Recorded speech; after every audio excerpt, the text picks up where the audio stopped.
The night was broken by nothing but whispers and rifle clicks. The Navy SEALs had encircled the compound, their voices tense but controlled. "Drop your weapons, now!" The command was sharp, echoing in the desert air. Inside, shadows moved nervously. A dozen hard-eyed fighters clutched their rifles tighter instead of letting them go. The standoff was seconds from exploding into chaos. And then it happened. From the darkness of the compound, a small figure emerged, not a soldier, not a fighter, a woman frail, with dust in her hair, and her hands raised high. Her steps were trembling but deliberate. The SEALs stiffened, fingers tightened on triggers. Every instinct told them to protect themselves. No one expected her. Her name was Layla. She wasn't supposed to be there at all. Layla had been a nurse before war swallowed her town. She stayed when others fled, patching wounds, calming frightened children, and giving water to soldiers who, hours earlier, had tried to kill one another. For her, compassion had no uniform. That night, she heard the fighters inside the compound arguing. Some wanted to surrender, others wanted to fight to the last bullet. She knew what that meant: a mass bloodshed, innocent people in the crossfire, and so, without thinking of her own safety, she stepped into the kill zone. One of the SEALs hissed through clenched teeth, "Ma'am, get down, you'll get yourself killed." But she didn't move. Her voice, though soft, carried with the weight of a command that made even trained warriors pause. "Enough," she said, raising her arms higher. "No more killing, not tonight." The fighters inside shouted at her in their language. Some cursed, some pleaded, yet she stood firm. She turned her gaze to the SEALs, then to the fighters, as if binding both sides to the same truth. "These men are sons, brothers, fathers, just as you are," she whispered. "If they drop their weapons, will you let them live?" For a moment, silence ruled. The desert seemed to hold its breath. The SEAL commander, a hard, seasoned, a man who had seen too much, hesitated. His orders had been clear: eliminate resistance. But looking at Layla, something shifted. She wasn't carrying a weapon, only courage. Finally, he gave a slight nod. "If they drop their guns, they live." Layla turned back to the fighters. Her voice broke, but her words did not. "Please, enough blood, surrender, and go home alive." And then, the impossible happened. One rifle clattered to the ground, then another. Then all at once, steel and gunpowder were abandoned on the dirt. The SEALs lowered their weapons in disbelief. No bullets fired, no lives taken.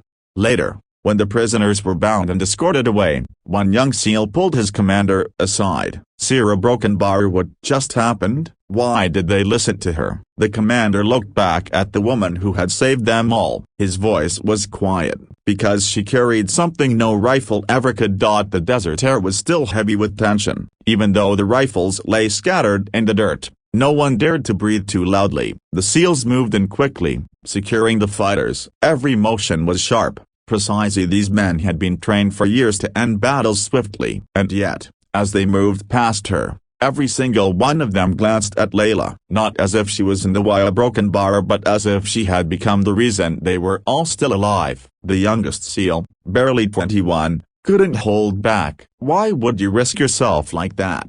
he asked. Layla looked at him. Her eyes were tired, rimmed red from nights of little sleep, but inside them was a fire no war could extinguish. "Because someone has to show them another way. If I don't, maybe no one ever will."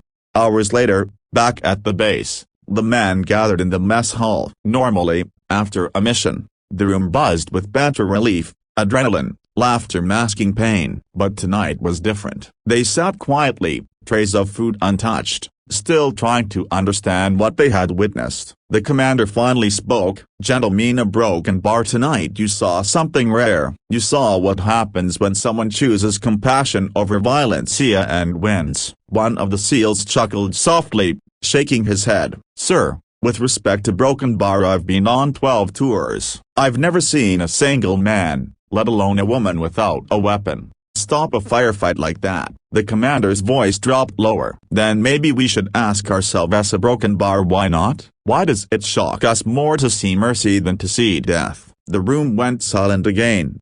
Meanwhile, Layla sat in the corner of a tent, tending to the wounded SEAL and enemy alike. She wrapped bandages with the same care for each man, murmuring words of comfort in 2 languages. One of the captured fighters, his arm bleeding badly, whispered to her, "Why didn't you let them finish us? We would have done the same to them." Layla pressed the cloth gently against his wound. Her answer was simple, "Because hatred is a fire. If you let it burn, it consumes everything. Someone has to pour water on it." The man looked at her in silence, his eyes softening with a hint of shame.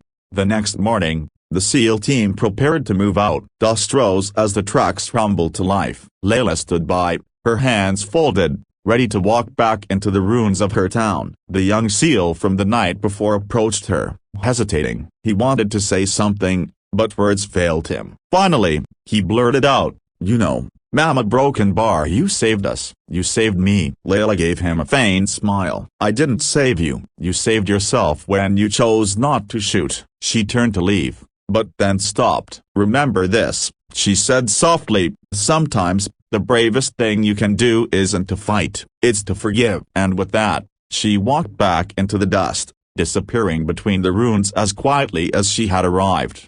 Years later, that young SEAL would tell the story again and again to his children, to his friends, to anyone who would listen. Not about the firefight, not about the mission, but about a woman who had no weapon except her courage. And every time, he ended the story with the same line, "She reminded me that even in war, there's room for mercy. And mercy saves more lives than bullets ever could." Which is, mercy.